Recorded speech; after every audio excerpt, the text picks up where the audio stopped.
আমরা এবার চলে এসেছি আলিপুর মিউজিয়ামে। এটা একটা সেন্ট্রাল জেল, আমরা সবাই জানি। তো যারা জানো না এটা তাদের জন্যে। তো আমি সবাইকে বলবো, আমরা অনেক মন্দিরে যাই, এদিক ওদিক ঘুরতেও যাই, কিন্তু এই যে জায়গাটা, এটার মধ্যে অনেক কিছু জানার আছে, কিংবা কি বলবো, আমরা এই সম্বন্ধে যেটা জানি, ইতিহাস সম্বন্ধে বলো, সেটা কিন্তু একমাত্র পুঁথিগত দিক থেকে বই পড়ে। তো সেজন্যে বলবো বাচ্চাদেরকে নিয়ে যাও, তাদেরকে দেখাও যে ক্ষুদিরাম কে ছিলেন, বাঘাযতীন কে ছিলেন, নেহেরুজি আমাদের কে ছিলেন।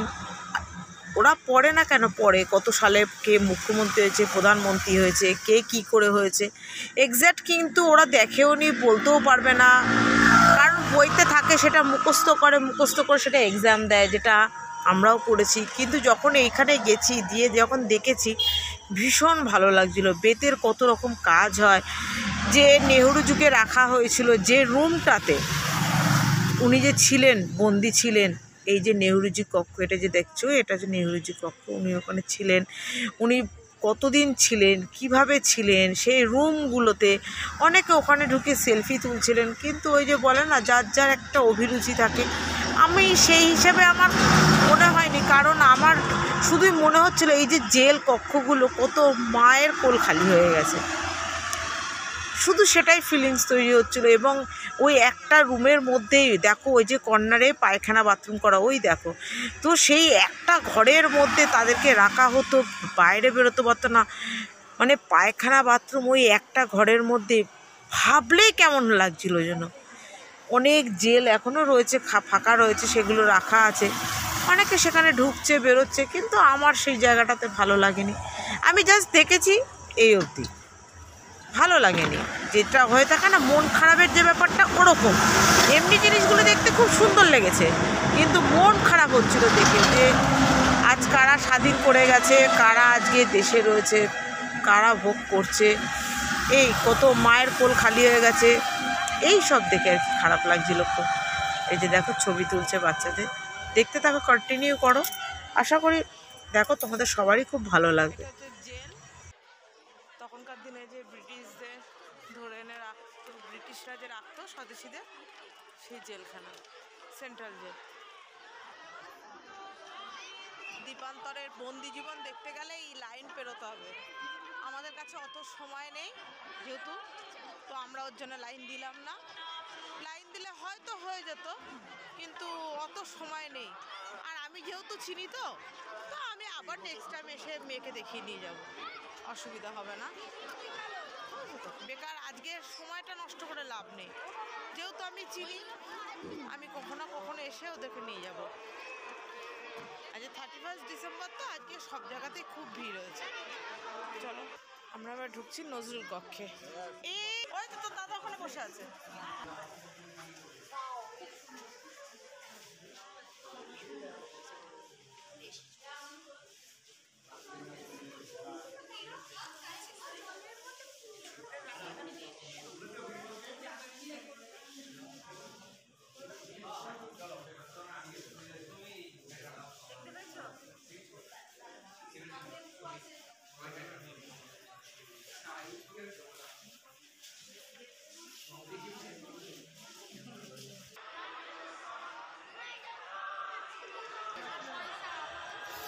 এই যে দেখছো যত পুরনো পয়সা, আমি যেমন দেখিনি 1 পয়সা 2 পয়সা, আমি এগুলো কিচ্ছু দেখিনি।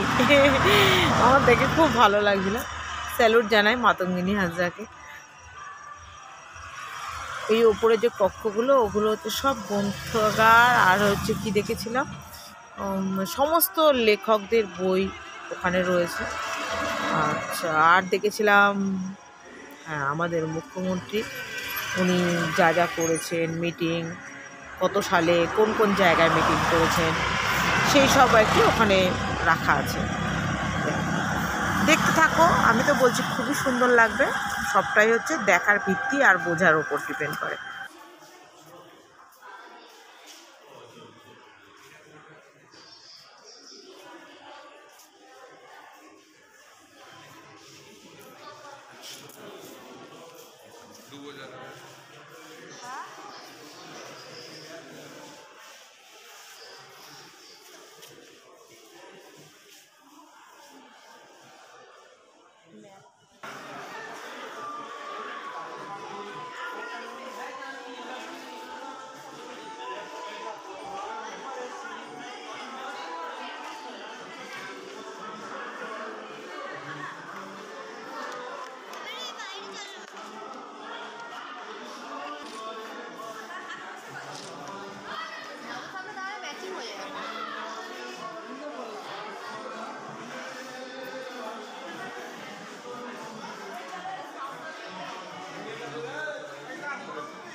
এই যে কক্ষগুলো দেখছো, কক্ষগুলোতে পুরো ফাঁকা, কত বড় বড় বিভৎস, সবাই ঢুকেছে।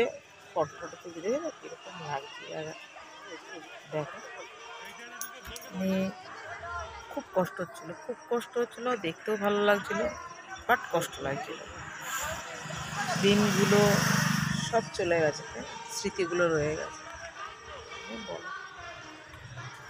দিন চলে যায়, সময় চলে যায়, কিন্তু স্মৃতি রয়ে যায়, বড় বেদনাদায়ক এই স্মৃতি।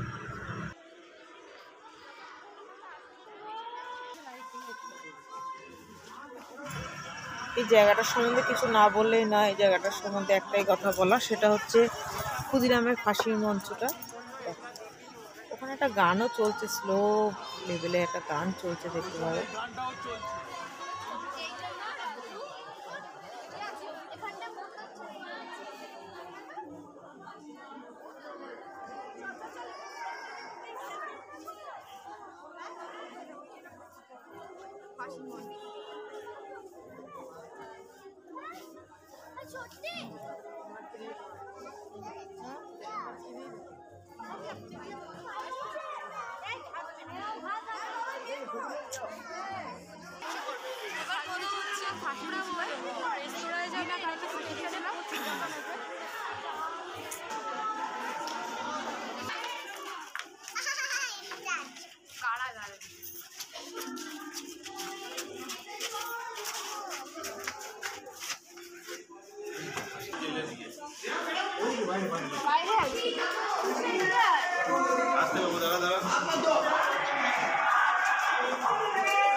বসার জায়গা।